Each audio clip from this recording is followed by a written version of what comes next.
Hi hello welcome to news eight Telugu channel. This is Paritala మూర్తి.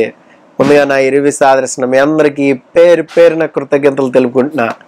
రెండు చేతులు కలిస్తేనే చప్పట్లు, రెండు చేతులు కాదు ఒక్క చేయి విజిల్ సాలిడ్గా వస్తుందంట.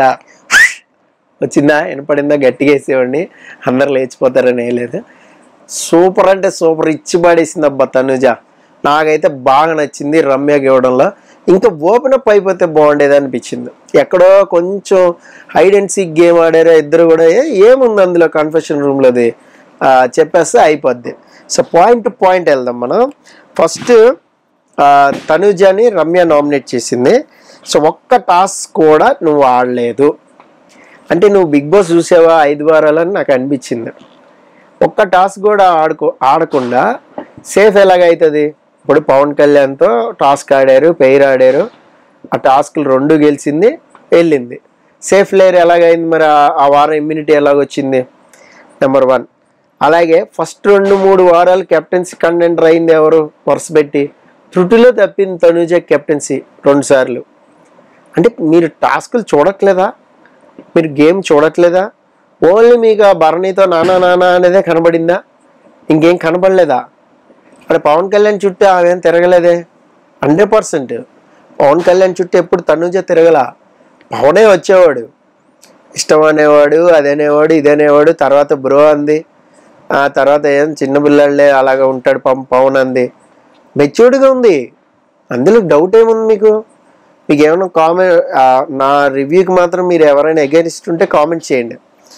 అయితే ఇక్కడ బాండ్ కోసమే కేవలం వచ్చావు, బాండ్ కోసం రాలేదు, అది ఆటోమేటిక్గా అయ్యింది, వచ్చింది. సో నీకు వచ్చిన ప్రాబ్లం ఏంటి? నీ గేమ్కి వచ్చిన ప్రాబ్లం ఏంటి Ramya? Audience point of view వదిలే. ఆడియన్స్ 100 అనుకుంటారు, నువ్వు లోపల గేమ్ ఆడటానికి వెళ్ళావు కదా. నీకు తనుజ భరణి మధ్యలో ఉన్న బాండింగ్ వల్ల నీ గేమ్ ఎఫెక్ట్ అయింది ఏంటి? ఇదే కదా పాయింట్ అడిగింది తనుజ. ముందు నువ్వు నీ గేమ్ ఆడు. సో ముసుగు, డ్రామా క్వీన్, ఫేక్, ఈ 3 పదాలు వచ్చాయి. ముసుగు ఎవరు? డ్రామా క్వీన్ ఎవరు? ఫేక్ ఎవరు? పక్కకి వెళ్ళి మాట్లాడింది ఎవరు? మరి దమ్ముంటే గట్స్ ఉంటే నువ్వు కళ్యాణ్ ముందే అనాలి కదా. అది పక్కకి వెళ్ళి మాదిరి ముందు ఎందుకు అంటావు? అదే నా మీద చెయ్యేస్తే నేను చెప్పేవాడిని అన్నావు. మరి తర్వాత మరి సాయితో ఎందుకున్నావు నువ్వు? సాయి చేయేసినా, కళ్యాణ్ చేయేసినా, డిమోన్ చేయేసినా, గౌరవ్ చేయేసినా, నిఖిల్ చేయేసినా నువ్వు అలాగే రియాక్ట్ అవ్వాలి కదా. మరి ఎందుకు అవ్వలేదు? చాలా పాయింట్లు ఉన్నాయి. సో ఇక్కడ నీ గేమ్ నువ్వు ఆడు. ఫస్ట్ నీ మాస్క్ ముందు నువ్వు తీయి. అక్కడ తనుజ కౌంటర్ మామూలుగా లేదు. ఒకటి అంది, నువ్వు దేవత మరి అంటే, అవును నేను దేవతని వచ్చి దర్శనం చేసుకో అంతే. దా కొబ్బరికాయ కొట్టి ఆరతి అని కూడా అనాల్సిందే. అదిరిపోను డైలాగ్. ఇలాంటి డైలాగ్లే లేకపోతే ఎలివేషన్స్ అనమాట. సో అదిరిపోయింది. తర్వాత తనుజ రమ్యని మళ్ళీ తిరిగి నామినేట్ చేసింది. సో రమ్యని నామినేట్ చేసినప్పుడు నువ్వు తెచ్చిన పికిల్స్ ఏవైతే ఉన్నాయో, సెల్ఫిష్ అని, లేదంటే ఓవర్ యాక్షన్ అని, ఇలాంటివి ఉన్నాయి కదా, ఫేక్, ఇవన్నీ కూడా నీకే ఇచ్చుకోవాల్సింది. అసలు ఈ పచ్చళ్ళన్నీ కలిపి నువ్వే తినాల్సింది. అది లైవ్లో చూసి ఉండాల్సింది. మస్తు నవ్వొచ్చేది. అక్కడ తక్కువ కట్ చేశారు. సో ఆమెకే వచ్చి బిగ్ బాస్ అవన్నీ కూడా కలిపి ఇక్కడ ఒక మాట అంది ఏంటంటే, ఎవరితోనైనా ఒపీనియన్ షేర్ చేసుకోవడం వేరు. వెళ్ళి నా ఒపీనియన్ ఇదనే అయిపోయిన తర్వాత, వాట్ ఎవర్ గేమ్ అయిపోయిన తర్వాత ఒపీనియన్ షేర్ చేసుకోవడం వేరు, బ్యాక్ బిచ్చింగ్ వేరు. చాలా క్లియర్గా చెప్పింది. Yes, absolutely correct. మనం ఎప్పుడు అనాలిసిస్లో ఇదే చెప్పుకుంటాం. మనకి ఏదైనా అన్యాయం జరిగినా, మనకి ఏదైనా జరిగినా పక్కకి వెళ్ళి చెప్పుకుని వేరే వాళ్ళతో షేర్ చేసుకోవడం వేరు, బ్యాక్ బిచ్చింగ్ అనేది వేరు. అసలు ఒక మాట, అసలు బ్యాక్ బిచ్చింగ్ అంటే ఏంటి? ఇంతమంది ఆడియన్స్ చూస్తుండగా మనం మాట్లాడేదాన్ని బ్యాక్ బిచ్చింగ్ అంటారా? అంటే నీకు తెలియకుండా పార్టిసిపెంట్కి పక్కకి వెళ్ళి మాట్లాడతాం, బట్ ఆడియన్స్కి తెలుస్తుంది కదా. Audience know. ఇప్పుడు నీ కన్ఫెషన్ రూమ్లో తనుజకి ఏదైతే వీడియో చూపెట్టారో అది ఆడియన్స్ ఎప్పుడో చూశారు. దాని గురించి తనుజ వర్రీ అవ్వాల్సిన పనే లేదే. మన వెనకాల 100 మాట్లాడుకుంటారు, మనకు అనవసరం.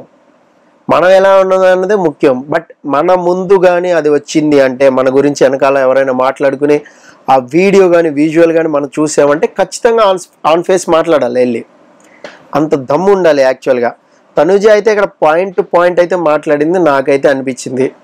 మీకేమనిపించిందో కామెంట్ చేయండి. అలాగే మాట్లాడితే ఇప్పుడు రమ్య బాండింగ్ గురించి, తనుజ కళ్యాణ్ గురించి మాట్లాడుతూ ఉంది. ఇక్కడ కళ్యాణ్ కూడా ఎంటర్ అయ్యి ఉంటే బాగుండేది అనిపించింది నాకు. కళ్యాణ్ నామినేషన్ వేస్ట్ చేసుకున్నాడు రమ్యకి చేయకుండా. చేసి ఉంటే మాత్రం అదిరిపోయేది. ఇక్కడ కళ్యాణ్కి తనుజకి వచ్చిన నష్టం ఏంటి? తను కౌంటర్ వేసింది వెళ్ళి, దా భుజం మీద చెయ్యి, దా నా తల మీద ప్యాంపర్ చేయి, ఎవరైనా మాట్లాడుకుంటారు ఏందో అని. సూపర్, అది అసలు చాలా సూపర్ అనిపించింది నాకు తనుజ. ఎందుకంటే అది బ్యాడ్గా వెళ్ళకూడదు బయటికి, నువ్వు చూసే దృష్టికోణంలోనే ఉంటుంది బ్యాడ్నెస్ కదా. ఎంత వల్గారిటీ వాళ్ళిద్దరి మధ్యలో ఉంటుంది అనేది ఆడియన్స్ చెప్తారు. ఇలాంటివి చాలా చూశారు. ఎగ్జాంపుల్ చెప్తా, సీజన్ 3లో చూస్తాం రాహుల్ సిప్లిగంజ్ పునర్నవి. ఏమన్నా వల్గార్ అనిపించిందా మీకు? క్యూట్గా చక్కగా ఎంజాయ్ చేశారు, సీజన్లో ఎంజాయ్ చేశారు. తర్వాత సీజన్ 4లో మోనాల్ అండ్ అఖిల్ ఏమన్నా అనిపించిందా? ఏదో అలకలు ఉన్నాయి, అటు ఉన్నాయి, ఇటు ఉన్నాయి, వెళ్ళిపోయింది. ఆ తర్వాత అభిజిత్ను అమ్మాయి ఉండేది హారిక, ఏమన్నా అనిపించిందా? ఫ్రెండ్షిప్ తప్ప ఏమన్నా అనిపించిందా? లేదు. సీజన్ 5లో షణ్ముఖ్ సిరి ఎట్లా అనిపించింది మీకు? మాట్లాడితే వాళ్ళిద్దరు కూర్చునే భంగిమల దగ్గర నుంచి, వాళ్ళు కూర్చునే విధానం దగ్గర నుంచి తప్పట్టారు. అవునా? తెలిసిపోద్ది ఆడియన్స్కి, ఖచ్చితంగా తెలిసిపోద్ది అబ్బా ఆడియన్స్కి. మనం ఏం బొట్టు పెట్టి చెప్పక్కర్లా. ఇప్పుడు సీజన్ 7లో కూడా చూసాం మనం కొన్ని. అలాగే సీజన్ 8లో విష్ణుప్రియ పృథ్వీ ఎట్లా అనుకున్నారు? అరే బాబు నీ గేమ్ నువ్వు ఆడమ్మా విష్ణుప్రియ అన్నారు. ఇప్పుడు హైపరాది వచ్చి కూడా దీపావళి రోజు ఏమన్నాడు? నువ్వు మరో విష్ణుప్రియ, ఆ అమ్మాయి మళ్ళీ అమ్మగా పుట్టిందా అని కూడా అన్నాడు.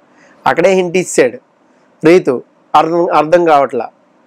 అక్కడ స్ట్రాంగ్ ప్లేయర్ ఎవరు ఉంటారో వాళ్ళని పట్టుకుంటే మనం టాప్ 5 టాప్ 6 వరకు వెళ్ళి ఎక్కువ వారాలు ఉండొచ్చు, ఎక్కువ సస్టైన్ చేయొచ్చు. That is not a game plan. మన గేమ్ మనం ఆడే, మన సెల్ఫ్ రెస్పెక్ట్, మనం ఆడే మన పర్సనాలిటీ, మనం ఆడుతున్న విధానం ప్రజలకు నచ్చాలి. అప్పుడే కదా ముందుకు తీసుకెళ్తారు. సో ఇక్కడ నేను ఇదంతా ఎందుకు చెప్పానంటే, తనుజ పవన్ కళ్యాణ్ మీకు ఎక్కడైనా అనిపించిందా? లేదు కదా. మరి అలాంటప్పుడు భయపడాల్సిన పనే లేదు. ఇక్కడ తనుజ అయితే పర్ఫెక్ట్గా ఇచ్చింది. ఈ కళ్యాణ్ ఏమాత్రం సిగ్గున్నా సరే కళ్యాణ్కి అంత వీడియో చూపెట్టారు కదా, పోవాలా రమ్యాన్ని చేయాలా, లేదా మాధురిని చేసుకోవాలా, లేదంటే వేరే తనుజానే చేస్తా అన్నాడు కాబట్టి తనుజానే చేసి ఉండాల్సింది. సో కలిస్తేనే చప్పట్లు వై విజిలేస్తా అదేస్తే అక్కర్లా ఓపెన్ చేసేయాల్సింది తనుజ మొత్తం. నాకు హోస్ట్ సార్ వీడియో చూపెట్టారు, మీరిద్దరు మాట్లాడుకున్న వీడియో, అది నాకు చాలా అఫెండ్గా ఉంది. ఆ రోజు నుంచి నేను ఈ రోజు నామినేషన్ కోసమే వెయిట్ చేస్తున్నా అనే ఒక్క మాట అంటే వేరే లెవెల్కి వెళ్ళిపోయేది తనుజ, వేరే లెవెల్కి వెళ్ళిపోయేది. ఆల్మోస్ట్ విన్నర్ మెటీరియల్ అయిపోయింది నాకు తెలిసి. కెవ్వు క్యాక అన్నది అందుకనే నేను పెట్టింది కూడా.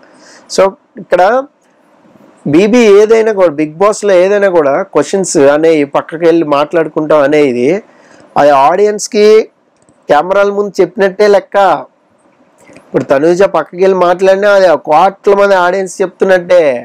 దాని గురించి భయపడాల్సిన పని లేదు, ఆడియన్స్ చూసుకుంటారు ఓటింగ్లో. రమ్య అయితే కొంచెం ఓవర్గానే మాట్లాడింది. తనుజ క్లియర్గా ఉంది, నాకైతే అర్థమైంది. 3 టైమ్ టాస్క్లో అమ్మాయి గెలిచింది. టాస్క్లు ఎక్కడ ఆడేవని అడిగింది రమ్య ఇంకా గేమే స్టార్ట్ చేయలేదు అసలు. ఆమె సాయితో ఏదో గేమ్ ఆడింది, అందులో పడుకుంది. సరిగ్గా కమ్యూనికేట్ చేసిందా? లేదే. తెలిసిపోద్ది ఆడియన్స్కి, మనం చెప్పక్కర్లా. బాండింగ్ అనేది ఆటోమేటిక్గా ఫామ్ అయినప్పుడు దానివల్ల భరణికే బొక్క అయింది, కానీ బంధాల భరణి బీబీ అంటే అని తనుజకి ఎక్కడ కూడా అది ఏమి అవ్వలేదు. ఫస్ట్లో మనకు బిట్స్ అని మనం అనుకున్నాం కూడా, అరే భలే ఉందే వీళ్ళు భరణి, ఇమ్ము, తనుజ ముగ్గురు కలిసి ఉండేవాళ్ళు బిట్. తర్వాత సంజన జాయిన్ అయింది. ఈ దివ్య వాట్ ఎవర్ వచ్చి ఫస్ట్లోనే తను అగెనిస్ట్ అవ్వడం, తను ఓపెన్ అప్ అయ్యి ఇలా అనిపిస్తుంది, బయట ఇలా అనిపిస్తుంది అని చెప్పడం, దీనివల్ల పక్కకి వెళ్ళిపోయింది ట్రాక్ అంతా.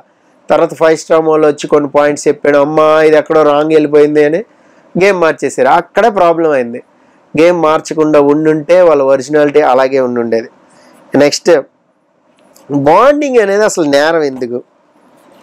అదేమన్నా నేరమా? కాదుగా. ఆల్రెడీ మనం చెప్పుకున్నాం దీని గురించి స్పెషల్గా వీడియోస్ కూడా చేసుకుందాం.